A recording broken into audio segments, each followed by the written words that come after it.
Fitur yang kedua adalah bahwa pemimpin ini memiliki apa yang ingin saya sebut sebagai semangat kepahlawanan nubuwah. Jadi dia merasa memiliki tanggung jawab pribadi atas masalah yang dihadapi oleh bangsanya. Bahwa krisis ini secara pribadi adalah panggilan kepada dirinya. Dan karena itu panggilan pribadi inilah yang dia jawab.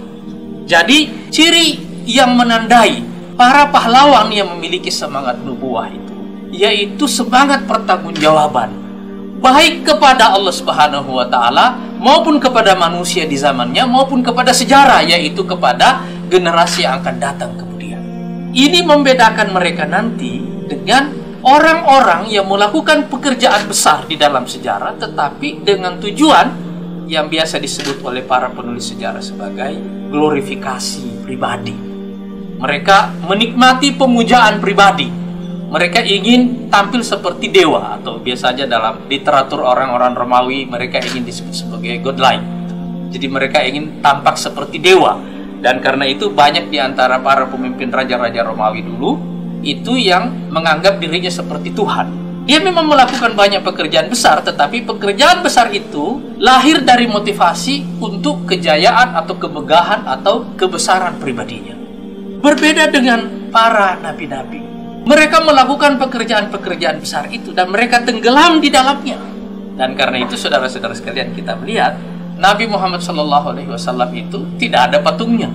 Dia tidak punya tujuan seperti itu. Tidak ada tujuannya yang merupakan glorifikasi pribadi seperti itu.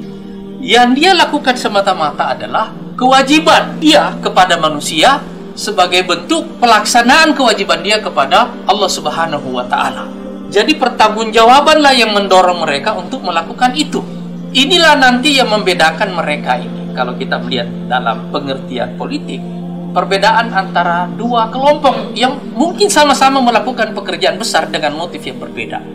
Yang pertama, para pendiri bangsa. Dan yang kedua, para pembangun istana.